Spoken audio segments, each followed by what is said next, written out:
मैं हूं सैयद तसव्वुर हुसैन शाह और नाजरीन आप देख रहे हैं KE न्यूज़। मैं इस वक्त गुजरखान शहर के बिल्कुल मरकज़ में मौजूद हूं। ये GT रोड है और मेरे दाएं जानिब शहर है और मेरे बाएं जानिब जो है वो सिविल हॉस्पिटल है।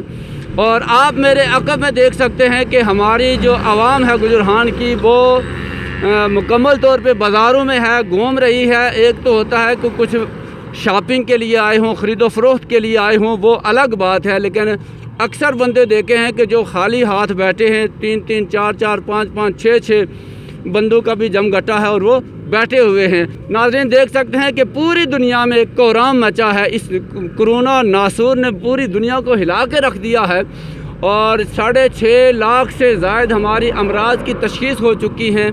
30,500 से ज़ायद अमवात भी हो चुकी हैं। और कामयाबी का राज क्या है कि कर्फ्यू लगा दिया जाए, लॉकडाउन किया जाए, लेकिन हमारा शहर गुजरखान कोई लॉकडाउन नहीं है, कोई इंतज़ामिया नहीं है। हमारी गाड़ियां भी चल रही हैं और लोगों का जमघटा भी है, लोग भी घूम रहे हैं। मैं SHO थाना गुजरखान से गुजारिश करता हूं, DSP साहब से गुजारिश करता हूं और असिस्टेंट कमिश्नर से साहिबा से गुजारिश करता हूं कि आप अपनी वीडियो वायरल कर रहे हैं और सब अच्छा की रिपोर्ट शायद अपने बड़ों को, ऊपर वालों को सब अच्छा की रिपोर्ट दे रहे हैं, लेकिन हमारा गुजरखान तबाही का मरकज़ बनेगा। ये चलते फिरते जो लोग हैं ये बम ब्लास्ट करेंगे और फिर आगे पहुँचेंगे अपनी एफिशिएंसी दिखाने के लिए कि जाए वकूफ़ पे पहुँचे हैं।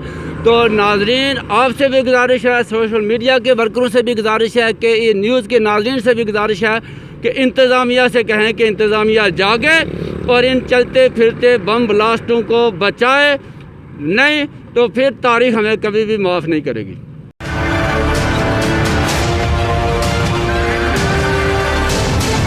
पुलिस जो है वो गुजरखान शहर के अंदर जो है वो लॉकडाउन को कामयाब नहीं बना सकी अभी तक। मैं आज तकरीबन 5 दिन के बाद जो है वो शहर के अंदर आया हूँ यहाँ पे कुछ चीज़ें लेने के लिए। तो मैंने देखा कि यहाँ पे तो हजूम गफ़ीर है और यहाँ पे लोग जो है पिकनिक जैसे मना रहे हैं। यहाँ पे ये हालात हैं और रोड के ऊपर ट्रैफिक भी ऐसे ही है और लोग बाइक्स के ऊपर जो है वो कोई जो है 144 की कोई इम्प्लीमेंटेशन नहीं है। यहाँ पे डबल और ट्रिपल सवारी जारी है। तो ये इंतज़ामिया कहाँ है, सो रही है, क्या कर रही है, खुदा नहीं इनको क्या हो गया है, हमारे जो है वो पड़ोसी शहर में क्या हो रहा है। तो ये जो है इन लोगों को जो है वो इसके ऊपर जो है गौर करना चाहिए और जो है लॉकडाउन को मुकम्मल जो है वो नाफज करना चाहिए।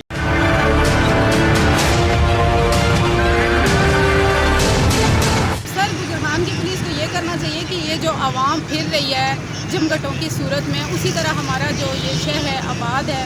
तो मेरी पुलिस से यही गुजारिश है कि प्लीज़ जो है कि वो इलेक्शन हो जाएं और इन आवाम को रोकें। ये आवाम इस तरह नहीं रुकेगी और बहुत बड़ी जो है वो तबाही का सबब बनेंगे। ये बीमारी बहुत ज़्यादा जो है एक दूसरे से लग सकती है। इस पर जो है एक्शन लें और बंदों को घरों में बिठाएं और तकरीबन ये आवाम ज़्यादा जो है डंडे पीट से ही काबू आएगी। इस तरह तो मैं समझती हूँ कि बहुत बड़ी जो है हमारा शहर जो है बीमारी का शिकार होगा और फिर मेरे ख्याल से ये कंट्रोल में नहीं।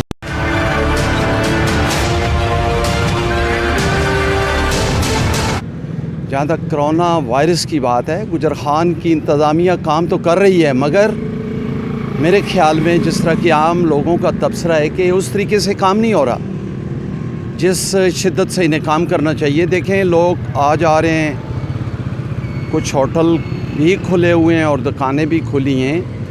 बाकी हुकूमत को चाहिए कि कोरोना वायरस के काबू करने के लिए जितना उन्होंने काम किया है ज़रा इससे बेहतर काम करें। ये पुलिस काम तो कर रही है मगर उस स्पिरिट से या उस रूह से काम नहीं कर रही।